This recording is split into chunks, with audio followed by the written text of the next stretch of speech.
Yeah, it's sort of like they tried to get rid of Western values and their so-called toxic masculinity, which is actually a really great format for young men to show that, well, actually, if you're not strong and you're not a bodybuilder type person, well, you can still be a sort of hero in your own way. I used to think it was a great format for kids. They didn't succeed. No one watches it. And the most common comment I hear now is, oh, I might start watching now that's got the representation. They're not actually fans and they're never going to watch the show. But even when a TV series like Doctor Who becomes a lazy piece of propaganda, you can always count on the access media to bark and bite at its critics.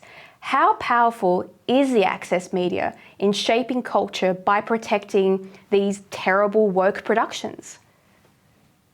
Extremely powerful still. It's waning, but very powerful. As a matter of fact, I think from 2016 probably until last year, most media was made for other people in Hollywood and the critics from the access media. But through time and through people waking up, they're seeing that I call them shills, and that's what they are. They're handpicked by the studios. A lot of these websites are owned by the CBS up until recently owned 4 or 5, which is a major network here in America, and they control them. But now, thanks to a horrible economy, they're all running out of money. So they're losing power, and the media is losing power to fans, which is the good news. The good news is fans are just turning on their microphones. They're going on YouTube, TikTok, wherever, and speaking their mind, and they can't compete against that. But they still have immense power, and they really pushed that agenda. They pushed the studios, who are just risk averse. They're cowards, right? So they're so afraid to be called racist that they are willing to alienate half the country and then call and demonize them, and call them the worst things in the world.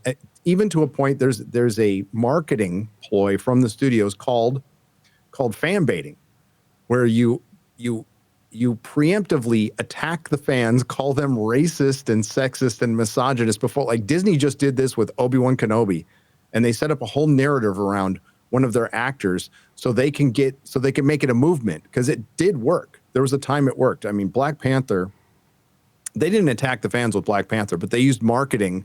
They released it at Black History Month, and they basically convinced the world that if you watch this movie, you're fighting racism. And Disney just went to the bank on that. Now, the movie was average at best, but that led to a lot more and a lot worse, especially with Star Wars. Star Wars was probably one of the worst.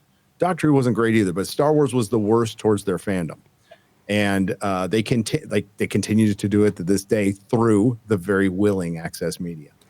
Well, I have to say that the fandom and science fiction and the comic book genre, it's almost like a glimpse into the future of our political commentary, because this stuff and wokeism has been going on a lot longer in the entertainment industry than it has been really in general mainstream politics. Would you say that we're seeing where our politics is going to go, into this kind of ferocious petri dish of politicking? Ooh, it's hard to say right now. What I do know, as far as like Hollywood, more people are contacting me, and I'm just a guy. I'm just a guy in a room. That's not true. You've got more power. You've got more power and followers in the access media. I don't want that to go to my head, but like people are contacting me, and I have like former executives contacting me going, "Man, you're right over it. Keep doing what you're doing, but we can't say anything right now." So there is a desire for Hollywood to change. Most people in Hollywood are just, they bring their lunch pail to work.